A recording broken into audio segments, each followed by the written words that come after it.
Hi, everyone. This is Phil Travis, and today's presentation is on the year 1860, the election of Abraham Lincoln, and beginning of the Secession crisis, or the crisis of secession during the American Civil War.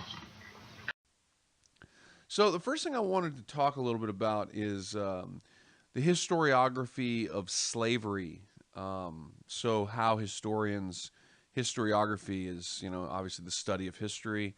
How historians have um, documented the the practice of slavery in the United States over time. History is always changing. We hope we come to the best interpretations, and that the best interpretations are good enough to stand the test of time. But generally speaking, history is a practice of reinterpreting things as we learn more through documents, through new perspectives, and things like this. And so I wanted to briefly explain how history has changed on the issue of slavery since the beginning of the modern professional discipline of history. Slavery and Southern slave owners were initially um, treated in a very apologetic light by original historians in the early 20th century, particularly Ehrlich Phillips, who wrote on this topic in the early 20th century. Phillips, he's a Southern apologist and a slavery apologist, and that means that he casts the institution and the slave owners in a far more forgiving light than is done today. Phillips asserted basically that slave owners were honorable Southern men who cared for their slaves and gave them stability and you know education or training as they moved towards civilization. Phillips assumed that slaves were like children, that they were unable to act for themselves, and that they willingly and happily accepted the control and direction of benevolent Southern slave owners who knew better and uplifted Southern honor. So it's a very, very apologetic way of interpreting the slave institution in the South that ultimately contributed significantly to the Civil War. And of course, this is Phillips is writing in the early 20th century, and so it's got to be remembered that historians, the way that historians write sometimes is dictated by the times in which they live.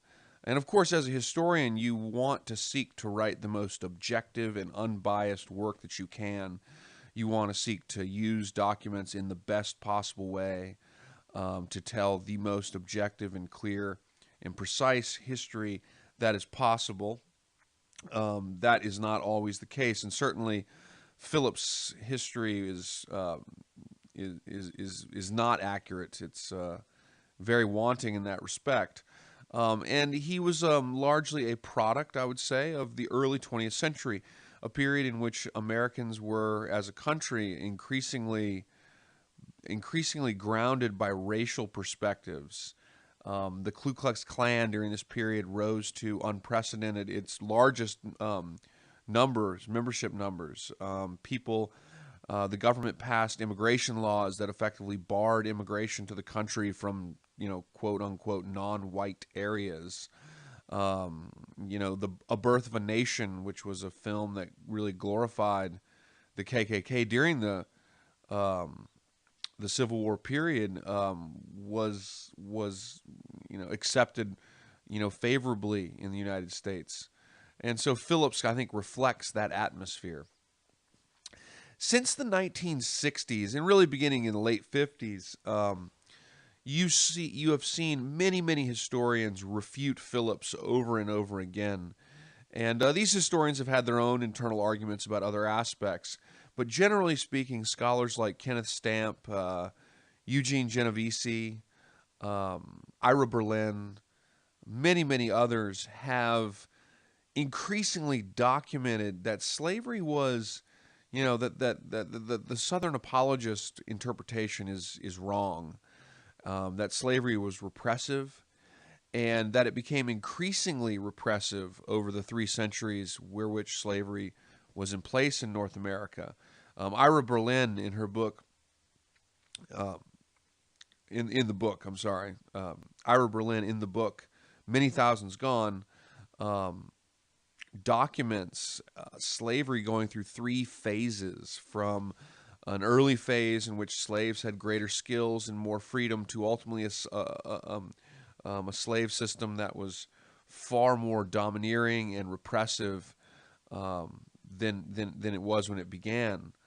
A system that fundamentally withheld individuals' rights to any kind of education and purposely kept them um, without education, and broke up families and these kinds of things.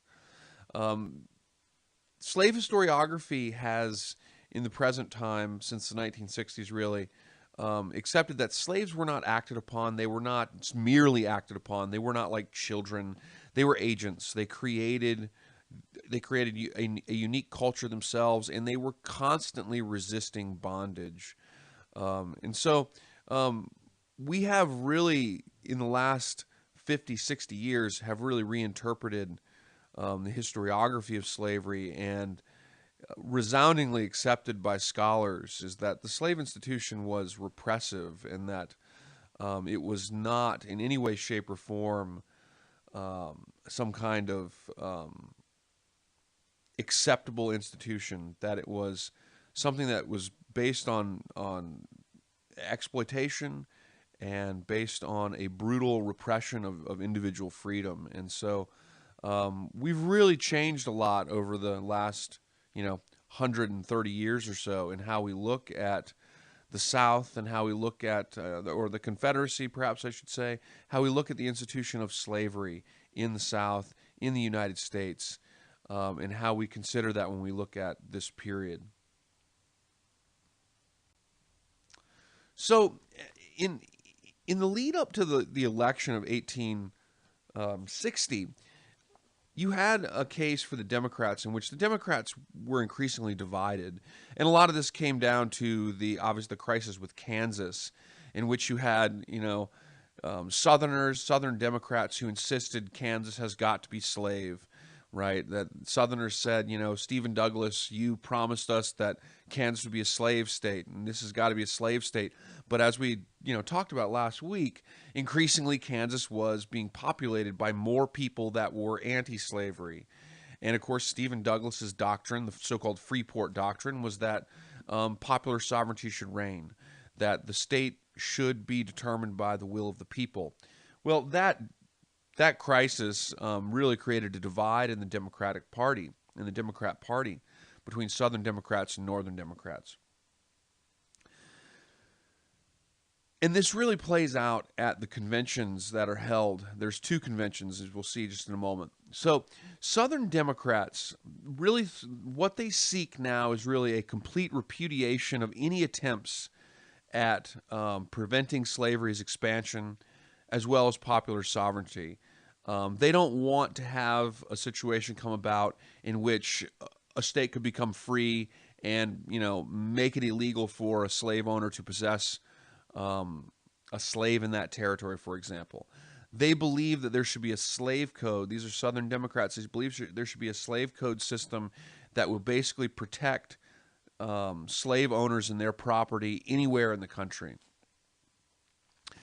Southerners saw slaves as property, and in this respect, they saw it as something that should be just simply protected, that any move by the United States to not just outright protect their property rights incensed them to significant anger at this time. By contrast to the Southern Democrats, who, the Southern Democrats want a complete repudiation of any attempt to prevent slavery's expansion and any attempt to use popular sovereignty in the territories. They want a slave code platform in the territories. By contrast, Northern Democrats, who are really led by Stephen Douglas from Illinois, they supported the Freeport Doctrine, which advocated popular sovereignty. And this is a fundamental divide between Democrats, Northern and Southern Democrats. And as you see, it is really it's the really undoing of the Democratic Party. So another factor in the lead up to these elections and raising tensions, increasing animosities north and south, of course, was John Brown's raid. Yes, this is the same John Brown as the one who launched the Potawatomi Massacre. John Brown had attempted to, excuse me, John Brown in 1859 attempted to incite a slave rebellion in the South, particularly in Virginia. And he began this by cobbling together a handful of individuals in the teens. Many of them didn't show up.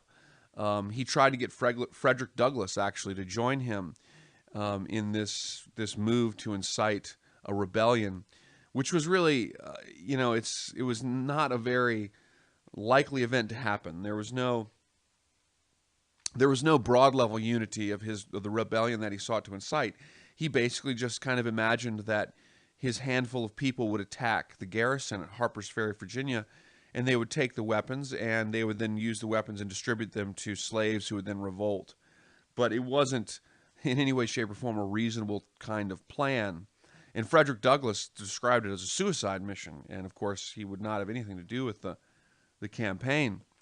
Brown, of course, launches his rebellion, and of course he's captured and he's put down. He's put down by the forces of Robert E. Lee.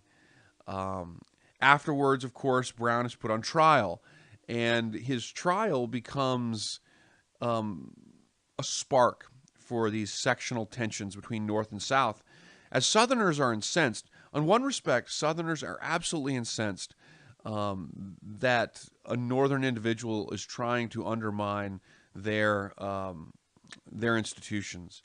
And any kind of commentary from the North that did not just simply repudiate any and all such action, Southerners took as a complete and total dishonor to the South and to Southern institutions.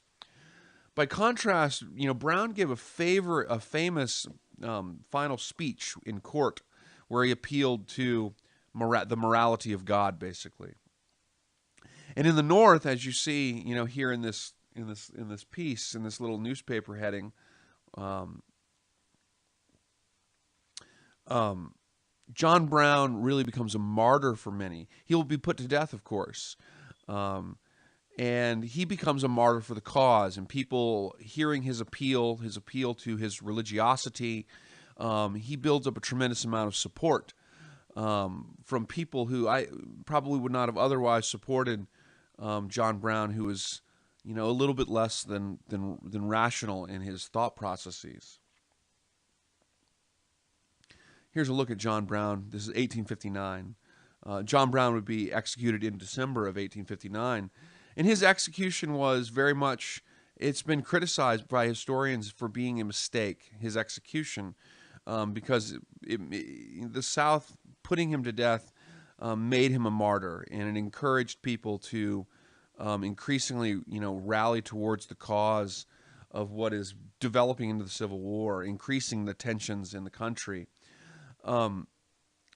Many slave owners, too, even though they were shocked by Brown's action, took it as some kind of verification that, the slaves in the South were happy and well cared for, and that the North must stop these incessant threats upon its peculiar institution, as some had called it. So Southerners, in some cases, were increasingly moved to support of their slave system and to justify their slave system by this action.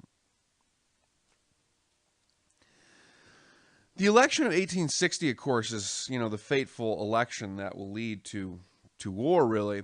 And it was partly brought about, really, because the Democrats became themselves really a sectional party as the party divided, with Northern Democrats being one faction, Southern Democrats becoming another faction. There were two conventions, and it's important to remember that at this time, political conventions at this time really decided who was going to be your candidate and really decided what the platform of your party would be. And this is very different than what we see today. We are very used to, today in the modern world, we're very used to party platforms being established kind of well in advance, and we're very used to basically knowing exactly who the nominee will be long before the convention ever happens. It wasn't like this at this time. Conventions were really places where parties got together, they selected candidates, candidates campaigned for their selections, and they formed their platforms, and they voted on the basis of their platforms. And so the Democrats have a real problem. They can't get together. They cannot agree. They first met in Charleston, and the convention failed to produce a nominee. They then meet in Baltimore, and in Baltimore, the convention will again really fail to produce a true single-party nominee. Both conventions in Charleston and Baltimore experienced bolters, and these were people who were walking out in protest of support for Stephen Douglas and his idea of popular sovereignty. Southern Democrats who will ultimately nominate John C. Breckinridge, which you see pictured here on the campaign poster. He was vice president with James Buchanan, the Democrat from Pennsylvania. Southern Democrats are going to nominate Breckinridge as a alternative candidate and on a slave code platform. The Southern Democrats really insisted on an all or nothing thing. They were not going to accept popular sovereignty. They saw Stephen Douglas's popular sovereignty program as facilitating increasing free states. They wanted to assure that that slavery effectively was universally protected throughout the Union, in the territories at least. And so this leads to a breakoff party that forms this, well, it's the Democrats, but the Southern Democrat portion that forms a slave code platform. By contrast, Northern Democrats nominate Stephen Douglas in Baltimore on a platform of uplifting the position of popular sovereignty. They were fundamentally divided over this issue. So the Republicans held their convention in Chicago, and the Republicans were really a sectional party that was cobbled together from, the remnants of a number of different parties, from Whigs to Free Soilers, and so forth. And even though William Seward, who would be Lincoln's Secretary of State ultimately, William Seward was really the front runner in the at the convention. Lincoln was kind of not as well known, but Lincoln ultimately does emerge as the ideal candidate. Lincoln had come to some fame in the Lincoln-Douglas debates, as you see depicted on this stamp here. And the North, or the Republicans, I should say, knew that they, in order to win the election, they needed to carry the North. They had to win all of the northern states. That meant unifying northern Republicans and lower North Republicans.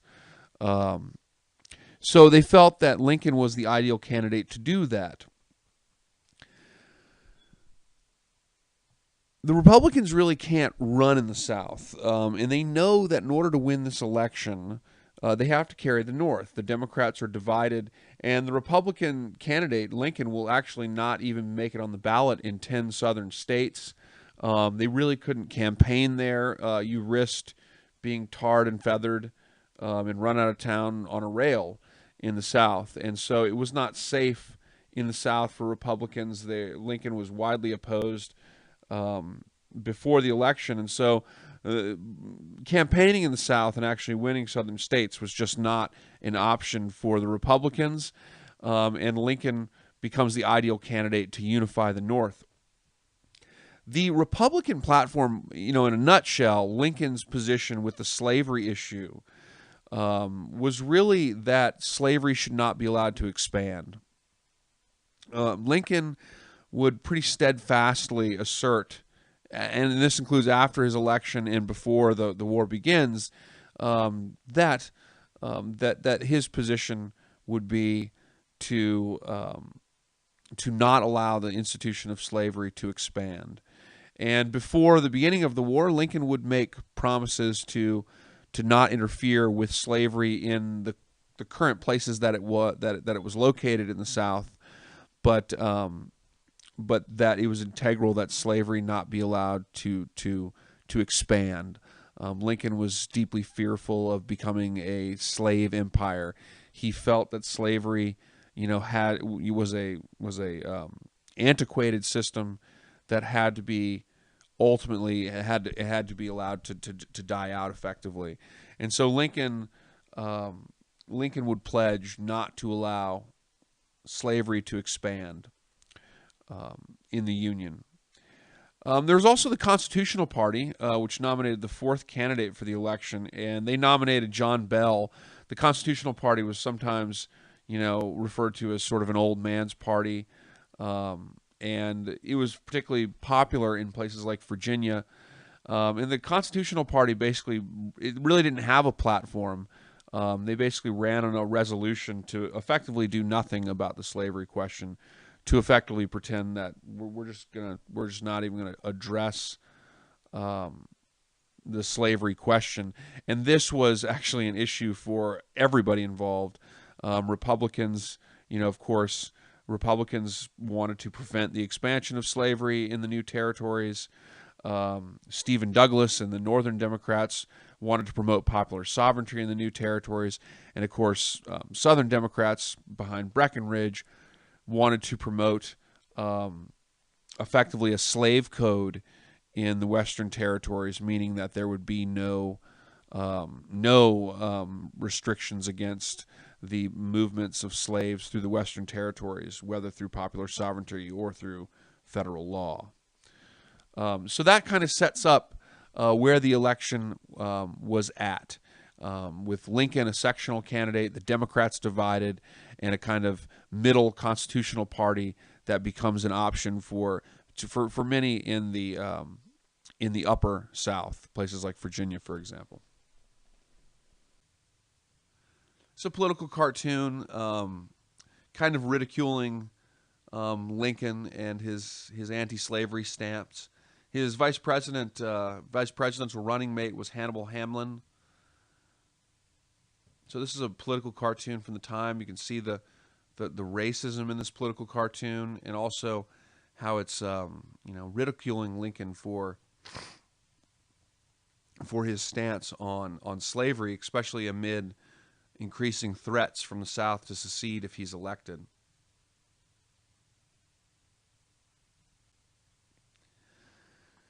Stephen Douglas, though he doesn't obviously win the presidential election, Stephen Douglas kind of emerged during this political campaigns as a real strong unionist, and somebody who really gave the last year of his life to trying to prevent the country from falling apart. Stephen Douglas really broke from tradition, and he went on a national speaking tour, and he stumped all over the North, all over the South. Douglas, and see, that's the thing, is that at this time, not only do we have conventions deciding platforms and conventions establishing candidates, rather than being more the formality day, in the same respect, the candidates themselves often did not do the most of the speaking. There were some 50,000 speeches given in support of Lincoln. Lincoln gave very few of them. They were actually people that support him, local politicians, people who support him. And so you would build up your support not as much by going about and directly speaking, but by having other people do that, for you in far-off areas. Stephen Douglas kind of broke from that precedent, and he went on his own speaking tour. He was in ill health. His voice was raspy. He had some health problems at this time, but nonetheless, he went to great lengths and through great exhaustion to stump and promote himself as a national candidate, promote the idea of popular sovereignty as he had, the idea that people should be able to decide in a democracy in the new territories whether they should be free or they should be slave. Ultimately, Douglas realizes that he's not going to be able to win. He realizes that the South is kind of all or nothing. They want a slave code platform. They oppose popular sovereignty. He also realizes that he can't carry the North. When Douglas realizes that Lincoln effectively is going to win, he goes to the South and he pleads with Southerners to not secede on the basis of an election, saying that it's not constitutional in his view to secede because of an election. But Stephen Douglas is really not going to be, his concerns are not going to be heeded, obviously. You know, I also say this, and McPherson talks about this, but the Southerners were threatening to secede, if Lincoln were elected. But what really could Lincoln do?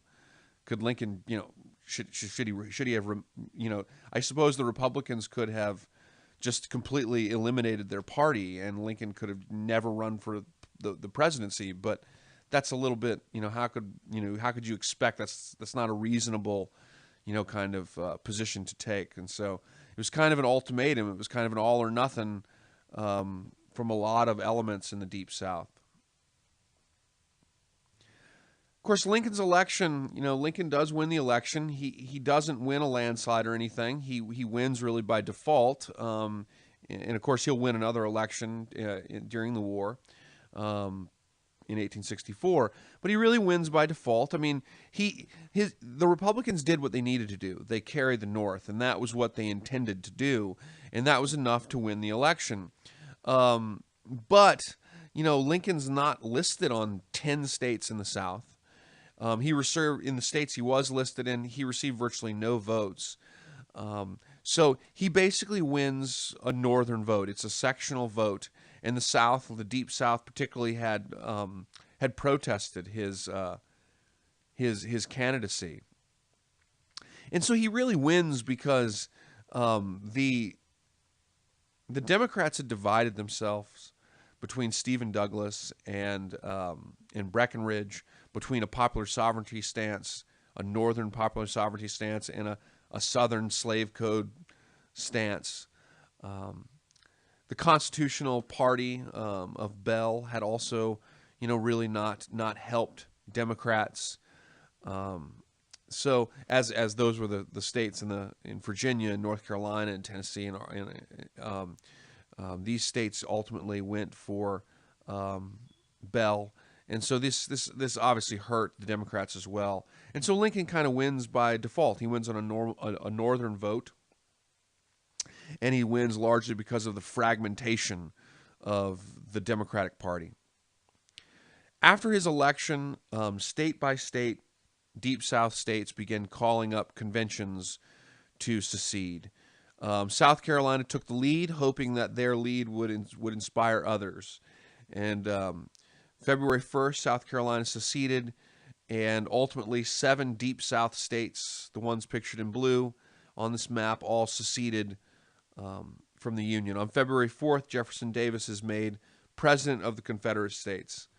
Now the border states, Arkansas, Tennessee, North Carolina, and Virginia, the middle states that had not seceded yet, the border states are the ones in green: Delaware, Maryland, Arkansas, and Kentucky. Missouri and Kentucky.